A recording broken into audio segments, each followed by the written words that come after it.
Vice Media nears deal for $400 million sale out of bankruptcy. Soros. Fortress Investment and Soros Fund Management. Come on. Here's the funniest thing about this, right? It's the deal gives them a valuation around 400 million, a major drop from 5.7 billion. Here's the other thing though.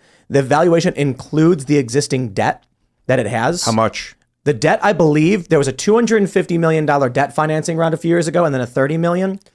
I'm not exactly sure how they're doing it. The $250 million in debt was from Soros. I think that was Soros fund management as well. So it may be that Soros is actually just buying the company for, what would that give him, $120 million? No, $220 million.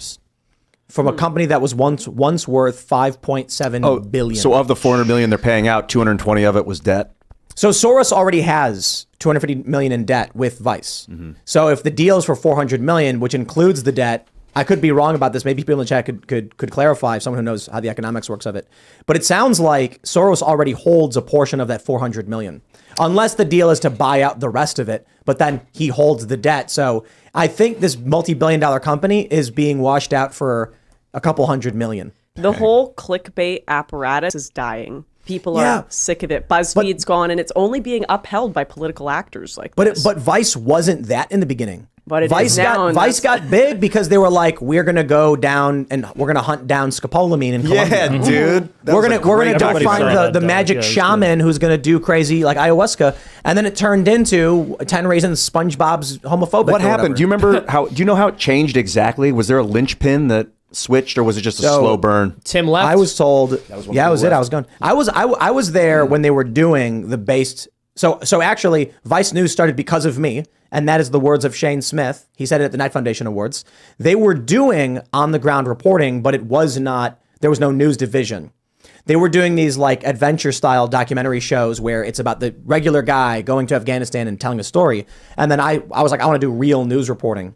What changed simply is, from my perspective, I agree with this take, but this came from a friend of mine who is a high level employee. They got accused of sexual harassment and assault. And to get out of it, the investors were like, become a feminist company. That way you can get past the negative press. The concern was, we're not going to go down and see our hundreds of millions of dollars in investment lost.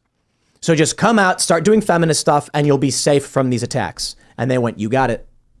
Talk about a fall from grace. Wow. If they went the route I explained in my vision, they would be worth still billions of dollars. I told them to go the route that we are going here. Yeah, maybe they would be worth like 900 million or 1.3 billion, like a quarter of what they ended up at, what they were at one point, but they'd still be around. That's the point. No, I don't believe any of what you guys are saying. You think I'm a liar? I think both of you are. I think what happened was Tim told them, Tim saw what the future was, and he said, you know what you guys should do? You should pander to feminists and the left.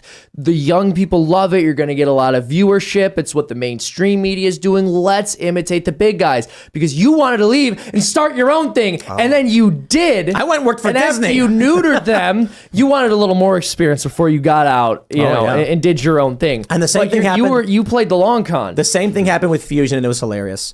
When I went to Fusion, which is ABC News Univision, they said, we want to be nice Vice. We want to be young and edgy, but we don't want to do the weird stuff where they like crap in jugs and like throw it in the air or something like that. Because Vice did like weird stuff like that. And then I was like, cool. And they said, we want to do a show that's very much travel adventure, meeting like drug dealers in Venezuela and covering those stories. And I'm like, perfect. Let's make it happen. And then 8 months later, they brought in a new editor-in-chief who changed his Twitter banner to "Down with Whiteness." And then I was like, oh boy. And then I was just like, here's my plan for this November. I'm going to go to Fukushima on the anniversary and see where they're at with the redevelopment of the region. And then they were like, okay, that's cool, I guess. It gets 500,000 views over the weekend. And then they're like, but we're still really interested in talking about trans kids, which gets like 1,000 views. They were obsessed with chasing this stuff. Sure enough, a couple years later, they lay off everybody and they washed billions down the toilet.